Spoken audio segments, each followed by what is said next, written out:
জানুয়ারি 23 তারিখ, জানুয়ারির 23 তারিখ শেখ হাসিনা কি সংবাদ সম্মেলনে যোগ দিবেন কিনা, এই বিষয়টা নিয়ে আমি প্রশ্নবোধক চিহ্ন দিয়েছি যে উনি কি ফিজিক্যালি যোগ দিচ্ছেন, মানে সশরীরে যোগ দিচ্ছেন কিনা। কারণ হচ্ছে গত 2-3 দিন যাবৎ আপনার একটা টিভি টক শোতে গৌতম লেহেরি, যিনি অতীতে দিল্লি প্রেস ক্লাবের সভাপতি ছিলেন, ওনার একটা কথাকে কোট করে বিভিন্নভাবে ভিডিও করা হচ্ছে যে শেখ হাসিনা আসছে, শেখ হাসিনা এই সেই অনেক কিছুই। তো সেই বিষয়টা নিয়ে আমি চিন্তা করলাম যে আমি আমার দর্শক শ্রোতা মন্ডলী, আমার ভাই বোন যারা আমাকে প্রচন্ড ভালোবাসে এবং বিশ্বাস করে, তাদেরকে বলি।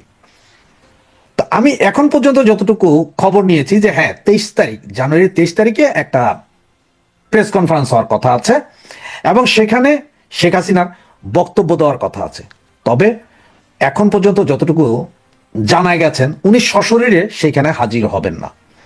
তবে সশরীরে হাজির না হলেও উনি ওনার একটা রেকর্ডকৃত ভাষণ হয়তো সেখানে সাংবাদিকদের সামনে উপস্থাপন করবেন এবং সারা পৃথিবীর যে যেখানে আছেন আওয়ামী লীগের নেতারা, যারা যারা যে যেখানে আছেন, সকলকেই 23 তারিখের ভেতরে দিল্লি প্রেস ক্লাবে পৌঁছার জন্য বলা হয়েছে। প্রায় 350 সিটের ব্যবস্থা করা হয়েছে, সাংবাদিক ছাড়াও আওয়ামী লীগের বিভিন্ন বড় বড় নেতারাও থাকবেন, যারা হয়তো সেদিন সেই সাংবাদিকদেরকে বিভিন্ন প্রশ্নের জবাব দেবেন। তো আমাদের নেত্রী, জননেত্রী শেখ হাসিনা, তিনি দুইটা হইতে পারে, এক, উনি আগে রেকর্ডকৃত একটা ভিডিও ওখানে স্ক্রিনে চালিয়ে দেওয়া হইতে পারে, অথবা দ্বিতীয়, যখন সবাই উপস্থিত হবেন তখন হয়তো উনি 3-4 মিনিটের জন্য আপনার ভার্চুয়ালি এসে সরাসরি, যেমন এখন যেভাবে আমি কথা বলছি লাইভে যখন আপনারা দেখছেন, সেভাবে সাথে 2-3 মিনিট বা 5 মিনিটের জন্য একটা ভাষণ দেশ, জাতি এবং ইন্টারন্যাশনাল সবার উদ্দেশ্যে দিতে পারেন। বাকি প্রশ্ন যা থাকবে সেগুলোর প্রশ্নের জবাব আওয়ামী লীগের সিলেক্টেড কিছু নেতা, যাদেরকে নেত্রী সিলেক্ট করেন, ওরাই আসলে ওই প্রশ্নগুলোর জবাব দিবেন। তবে এই যে উনি ভার্চুয়ালি আসছেন বা ওনার ভিডিও, ভার্চুয়ালি যদি নাও আসেন বা ভিডিও বার্তা, যেটা এতদিন আমরা সকলে অডিও বার্তা শুনেছি, বিভিন্ন তৃণমূল নেতাকর্মীদের থেকে শুরু করে সকলের সাথে অডিও বার্তা শুনেছি, এইবারের ভিডিও বার্তাটা কিন্তু কাঁপন ধরিয়ে দেবে এই ইন্টারিম গভর্নমেন্টের। 12 তারিখের একটা নির্বাচন করার চেষ্টা করছে, যেটাকে আমরা বলছি যে এই নির্বাচন কখনোই হবে না বা হইতে দেওয়া যাবে না। আর আমরা যারা আওয়ামী লীগ সমর্থক, আওয়ামী লীগকে ভালোবাসি, আওয়ামী লীগকে সমর্থন করি, তারা কেউ আমরা ভোট কেন্দ্রে যাব না। নেত্রী অলরেডি ঘোষণা দিয়ে দিয়েছেন যে আওয়ামী লীগের কোনো নেতা কর্মী সমর্থক ভোট কেন্দ্রে যাবে না। তার মানে আমরা কোনো ভোট কেন্দ্রে যাব না। যেইখানে আওয়ামী লীগকে নির্বাচন করতে দেওয়া হবে না, সেখানে আমরা ভোট কেন্দ্রে কেন যাব? দেখেন, একটা কথা একদম সোজা, যে আপনার পাড়ায় একটা বিয়ে হচ্ছে, আর সেই বিয়েতে আপনার বাবাকে বা মাকে বা আপনার পরিবারের কাউকে দাওয়াতই দেওয়া হয়নি, সেই বিয়েতে আপনি যাইয়া ওখানে নাচ গান করা কি শোভা পায়? শোভা পায় না।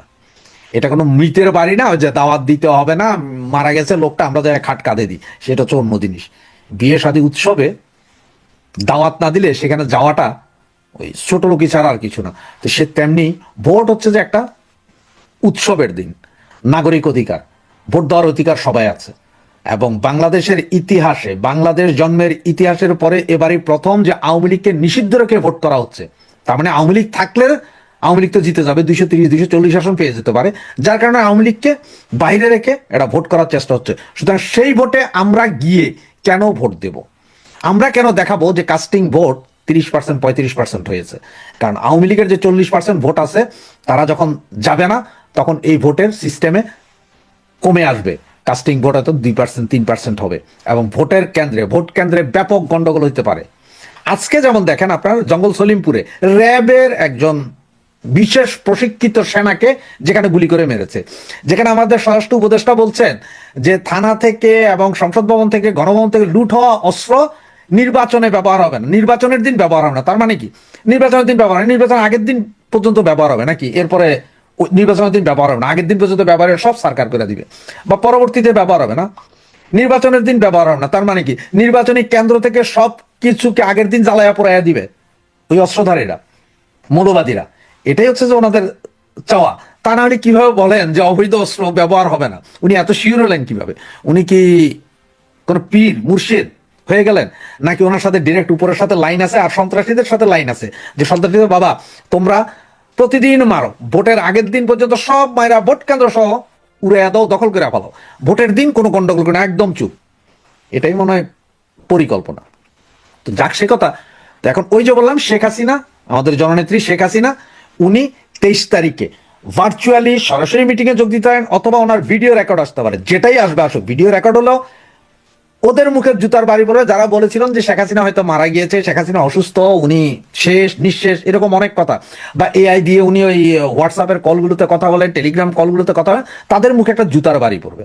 তো 23 তারিখে ওনার হয় আমরা ভিডিও রেকর্ড ভিডিও ভার্সন শুনবো, অথবা ভার্চুয়ালি উনি জয়েন করবেন। তবে হ্যাঁ, একটা নিউজ আপনাদের দিতে পারি, সেটা হচ্ছে 25 তারিখ থেকে 30 তারিখের ভিতরে সজীব ওয়াজেদ জয়, শেখ হাসিনার পুত্র, দিল্লিতে আসছেন এবং দিল্লিতে মায়ের সাথে দেখা করবেন। এরপরে সম্ভবত ওখানে কোন একটা কথাবার্তা হবে যে আওয়ামী লীগের বিভিন্ন কমিটিগুলো চেঞ্জ বা নেতৃত্বের পরিবর্তনের বিষয়ে একটা জোর গুঞ্জন শোনা যাচ্ছে, এখনো আমি শিওর না। তবে সজীব ওয়াজেদ জয় যে দিল্লিতে আসছেন মায়ের সাথে দেখা করবেন, এই বিষয়ে আমরা শিওর, এটি আসছেনই উনি এবং আসবেন। আর বাকি এই মুহূর্তে কিছু জানি না। তবে হ্যাঁ, 23 তারিখে আমাদের জননেত্রী যেই কথাই বলবেন বলুক, ভাষণে যাই বলবেন বলুক, সেইটা অবশ্যই এই নির্বাচন এবং এই অবৈধ সরকার নিয়েই থাকবে, এবং সেদিনই সিদ্ধান্ত হয়ে যাবে যে আওয়ামী লীগ কি করতে চাচ্ছে বা কি হবে, এটা গ্যারান্টি দিতে পারি। সুতরাং সেই পর্যন্ত আমরা একটু দেখি যে কি হয়, আর এর ভিতরে যদি কোনো আপডেট থাকে আমি আপনাদেরকে জানাবো। জুলাই গণঅভ্যুত্থানকে কেন্দ্র করে মানবতা বিরোধী অপরাধ জনিত যে মামলাগুলো ট্রাইব্যুনালে চলছে, সেই মামলার গুরুত্বপূর্ণ দ্বিতীয় রায় যখন মঙ্গলবার ঘোষিত হতে যাচ্ছে, ঠিক তার একদিন আগে কেন এই মামলাগুলোর রাষ্ট্রপক্ষের চিফ প্রসিকিউটরের মূল পরামর্শক স্বনামধন্য ব্রিটিশ আইনজীবী টবি ক্যাডম্যান পদত্যাগ করেছেন, এমন একটি খবর আমাদের সামনে এলো, অথবা তার নিয়োগের চুক্তি নবায়ন কিংবা নবায়ন না করার বিষয়টি আমাদের সামনে এলো। একজন আইনজীবী তার বিশেষ যে কোনো কর্মস্থল থেকে, তার পদ থেকে পদত্যাগ করতেই পারেন, কিন্তু বিষয়টি এখানেই সীমাবদ্ধ নয়। অবশ্যই এর মধ্যে অনেক অনেক প্রশ্ন জড়িয়ে রয়েছে, অনেক রহস্যের জট বিষয়টি আমাদের সামনে তুলে ধরেছে, এবং অবশ্যই বিষয়টি খুবই স্পর্শকাতর। একটু খুলে বলি, আপনারা হয়তো অনেকেই শুনেছেন এর মধ্যে যে তিনি তার পদ থেকে, অর্থাৎ বাংলাদেশের এই ট্রাইব্যুনালের যিনি চিফ প্রসিকিউটর তাজুল ইসলাম, তার মূল পরামর্শকের পদ থেকে ইস্তফা দিয়েছেন, এমন একটি খবর আমাদেরকে জানিয়েছেন ব্রিটিশ মানবাধিকার কর্মী এবং বিবিসির সাবেক অনুসন্ধানী সাংবাদিক ডেভিড বার্গম্যান। তিনি তার ফেসবুকে একটি পোস্ট দিয়েছেন, তিনি এই তথ্যটি নিশ্চিত করেছিলেন। তিনি তার ফেসবুকে লিখছেন যে আন্তর্জাতিক অপরাধ ট্রাইব্যুনালের চিফ প্রসিকিউটরের বিশেষ উপদেষ্টা পদ থেকে ইস্তফা দিয়েছেন ব্রিটিশ ব্যারিস্টার টবি ক্যাডম্যান। আন্তর্জাতিক অপরাধ আইন বিশেষজ্ঞ ক্যাডম্যান প্রধান উপদেষ্টা ডক্টর মোহাম্মদ ইউনূসকে তার এই পদত্যাগের সিদ্ধান্তের কথা আনুষ্ঠানিকভাবে জানিয়েছেন। কিন্তু এই বিষয়টি আবার অস্বীকার করছেন চিফ প্রসিকিউটর তাজুল ইসলাম। কে সত্য কে মিথ্যা সে বিষয়ে পরে আসছি। ডেভিড বার্গম্যান তার ফেসবুক পোস্টে টবি ক্যাডম্যান কেন ইস্তফা দিলেন বা পদত্যাগ করলেন সে বিষয়ে কোনো সুনির্দিষ্ট কারণ টবি ক্যাডম্যানের পক্ষ থেকে জানাতে পারেননি যদিও, তবে তিনি এই কথাও উল্লেখ করেছেন যে ট্রাইব্যুনাল যখন 2024 সালের জুলাই মাসে গণঅভ্যুত্থান সংশ্লিষ্ট মানবতা বিরোধী অপরাধের দ্বিতীয় রায় দেওয়ার জন্য অপেক্ষমান, ঠিক তার আগের দিনটিতে এই ইস্তফার ঘোষণা এলো। এখন যদি বলছিলাম পদত্যাগের খবরকে উড়িয়ে দিয়েছেন চিফ প্রসিকিউটর তাজুল ইসলাম। যখন সাংবাদিকরা টবি ক্যাডম্যান প্রসঙ্গে জিজ্ঞাসা করলেন তাকে, তিনি বললেন যে পদত্যাগের বিষয়টি একেবারেই অবান্তর। তিনি বলছেন সরকারের আইন মন্ত্রণালয় টবি ক্যাডম্যানের সঙ্গে 2024 সালের 25শে নভেম্বর থেকে 2025 সালের 25শে নভেম্বর পর্যন্ত 1 বছর মেয়াদি চুক্তি করে, কিন্তু গত নভেম্বরে চুক্তির মেয়াদ শেষ হলেও এই মেয়াদ আর বৃদ্ধি করা হয়নি। তাজুল ইসলামের এই বক্তব্য এই পর্যন্ত হলে এবং তার পরবর্তীতে অন্য কোনো খবর ডেভিড বার্গম্যানের পক্ষ থেকে অথবা টবি ক্যাডম্যানের পক্ষ থেকে না এলে আমরা বিষয়টি একেবারে সহজভাবে নিতে পারতাম, কিন্তু গড়িয়েছে অনেক দূর, এবং এই মামলাগুলো আন্তর্জাতিকভাবে প্রশ্নবিদ্ধ হওয়ার আরো অনেক বেশি সুযোগ তৈরি হলো টবি ক্যাডম্যানের নিজের অজান্তেই, অথবা ভবিষ্যতে তিনি অনেক ধরনের মুখ খুলতেও পারেন। যাই হোক, এখন যদি বলছিলাম যে ওই পর্যন্ত থাকলে আমরা বিষয়টি সহজভাবে নিতে পারতাম, কিন্তু তাজুল ইসলাম বলছেন আরো যে বিষয়টি বলছেন যে চুক্তির মেয়াদ বৃদ্ধির জন্য আইন মন্ত্রণালয়ের সঙ্গে টবি ক্যাডম্যান নিজে যোগাযোগ করলেও সরকার তাতে আগ্রহ দেখায়নি, অর্থাৎ সরকার মনে করেছে আর কোনো প্রয়োজন নেই, কিন্তু টবি ক্যাডম্যান খুব আগ্রহী ছিলেন চুক্তিটি নবায়ন করতে। ফলে গত নভেম্বর থেকে চিফ প্রসিকিউটরের বিশেষ উপদেষ্টার পদে কিংবা মূল পরামর্শকের পদে তিনি আর নেই, অর্থাৎ টবি ক্যাডম্যান। সুতরাং তার পদত্যাগের বিষয়টি অবান্তর প্রশ্ন বলে তিনি মন্তব্য করেন। এখন প্রশ্ন হচ্ছে, যেটি বলছিলাম, সত্য আসলে কে আড়াল করছেন অথবা মিথ্যা আমরা কোনটিকে ধরে নেব? তার কারণ ডেভিড বার্গম্যান বলেছিলেন যে ইস্তফা দিয়েছেন, পরবর্তীতে 1 ঘন্টা পরে তিনি যখন প্রথম পোস্ট দিয়েছেন ফেসবুকে, তার 1 ঘন্টা পরে তিনি আবার রিপোস্ট করেছেন। সেখানে তিনি লিখছেন যে টবি ক্যাডম্যান তাকে যেটি জানিয়েছেন সরাসরি নিজে, অর্থাৎ টবি ক্যাডম্যানের বক্তব্যটি হুবহু কোট করেছেন ডেভিড বার্গম্যান।